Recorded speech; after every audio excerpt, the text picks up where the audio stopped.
ಒಬ್ಬ 70-80 ತನಕ ಭಾರಿ ಓಡಾಟ ಹಾರಾಟ, ಭಾರಿ ಉದ್ದ. ಇದ್ದಕ್ಕಿದ್ದಾಕ ಯಾಕೋ ಒಂದು ಸ್ವಲ್ಪ ಹಾರ್ಟ್ ಪ್ರಾಬ್ಲಮ್, ಉಸಿರಾಟದ ಪ್ರಾಬ್ಲಮ್. ಅದು ಕೊಯ್ ಅಂತ ಶಬ್ದ ಮಾಡ್ಕೊಂಡು ಆ್ಯಂಬುಲೆನ್ಸ್ ಬಂತು. ಇವನು ಎತ್ತಾಕೊಂಡು ಹೋಗಿ ಎಲ್ಲೋ ಒಂದು ಕಡೆ ಹಾಸ್ಪಿಟ್ಲೈಸ್ ಮಾಡಿದ್ರು. ಇವೊಂದು ಉಸಿರಾಟ ಸರಿ ಮಾಡಲಿಕ್ಕೆ ಡಾಕ್ಟ್ರಿಗೆ 7 ದಿನ ಬೇಕಾಯಿತು.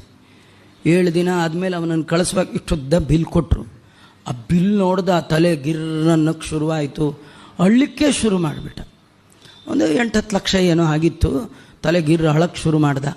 ಕಡೆಗೆ ಅವ್ರು ಯಾರು ಹೆಡ್ ಇರ್ತಾರೆ ಅವ್ರು ಬಂದರು. ನಿಮ್ಮನ್ನು ನೋಡಿದ್ರೆ ಅಯ್ಯೋ ಅನಿಸುತ್ತೆ, ನಾನು ಮಾತಾಡಿ ಸ್ವಲ್ಪ ಕಡಿಮೆ ಮಾಡಿಸ್ತೀನಿ, ಡಿಸ್ಕೌಂಟ್ ಕೊಡಿಸ್ತೀನಿ, ಒಂದು 2-3 ಲಕ್ಷ ಕಡಿಮೆ ಮಾಡಿಸ್ತೀನಿ ಅಂದಾಗ ಇನ್ನೂ ಜೋರಾಗಿ ಅಳಕ್ಕೆ ಶುರು ಮಾಡಿದ್ರು.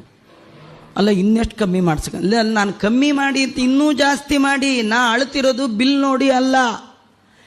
7 ದಿನ ಉಸಿರಾಟ ಹೆಚ್ಚಾಗಿದ್ದಕ್ಕೆ ಇಷ್ಟು ಬಿಲ್ ಕೊಟ್ಟಿದ್ದೀರಿ. 70 ವರ್ಷದಿಂದ ನಾನು ಉಸಿರಾಡಿದ್ದೇನೆ.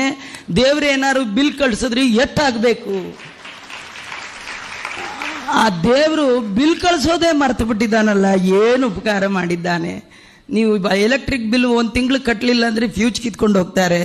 ನೀವು ಅರ್ಘ್ಯ ಪ್ರದಾನ ಮಾಡಿಲ್ಲ ಅಂತ ದೇವರೇನಾದ್ರು ನಿಮ್ಮ ಕೈ ಕಿತ್ಕೊಂಡು ಹೋಗ್ಬಿಟ್ಟಿದ್ರೆ, ದೇವರಿಗೆ ಪೂಜೆ ಮಾಡಿಲ್ಲ ಅಂಥೇಳಿ ದೇವರನ್ನು ನೋಡಲಿಲ್ಲ ಅಂತ ಕಣ್ಣು ಕಿತ್ಕೊಂಡು ಹೋಗ್ಬಿಟ್ರೆ, ದೇವರ ನಾಮ ಸಂಕೀರ್ತನೆ ಮಾಡಲಿಲ್ಲ ಅಂತ ನಾಲ್ಗೆ ಕಿತ್ಕೊಂಡು ಹೋಗ್ಬಿಟ್ಟಿದ್ರೆ, ಏನೂ ಮಾಡಿಲ್ಲ ಅಲ್ಲ. ಭಗವಂತ ಮಾಡಿದ ಉಪಕಾರವನ್ನು ಮರೆತವ ಮಾತ್ರ ದೇವರ ಕತೆ ಸಾಕು ಅಂತಾನೆ.